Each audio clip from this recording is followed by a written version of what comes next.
hitchhiking. I mean, I waited till somebody took me, and they took me to, I think, Austria. That was the first one, Salzburg, and there I stayed for a long time at this gas station until some very nice Turkish person took me, and I went to Istanbul.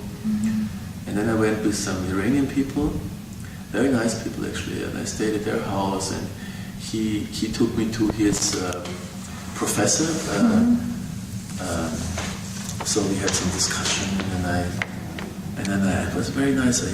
I traveled then from Iran to Pakistan, and we stayed in the desert, and we slept in the desert. It was so nice actually, but there was nothing, you know. We sleep on the ground, freezing, with a little fire. And then from Pakistan I went to India, and there I had the chance.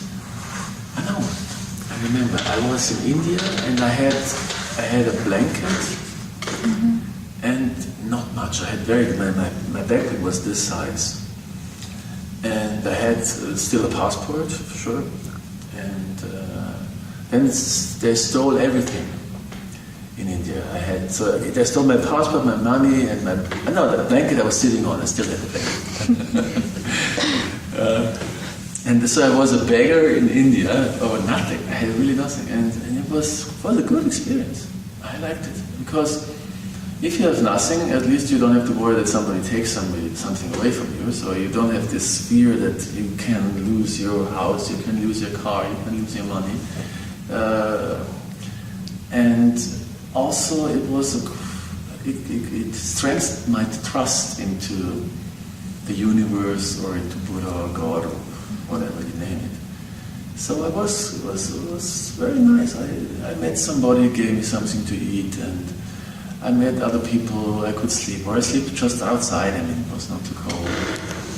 And that was a great experience, I must really say, to be a beggar in a land where there are lots of poor people. And so then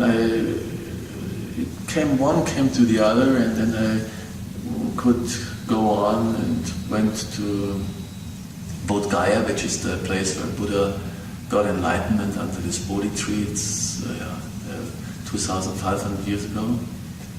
And then I met a Japanese monk who took me to a Tibetan monastery. And I stayed there for 2 months in this monastery in the mountains, and went to Burma, where I was in a huge monastery, so 600 monks and 400 nuns, a really big monastery. And they meditated very hard. So they meditated about 20 hours a day. And they had done just very thin cotton like this, you know. And you feel so much pain, because you even I was used to it, you're not used to sitting on the floor cross-legged for 20 hours. So I was so tired. I remember I once fell asleep in the toilet standing, you know, because I was so tired. And then I went further on, and then I met somebody who helped me then from Thailand I stayed in the monastery too, and then somebody helped me from the Thai monastery to get a plane ticket, because I wanted to go via Tibet, China to Japan, but Tibet was closed in the Himalayas, so I couldn't go. So at the end I had to fly.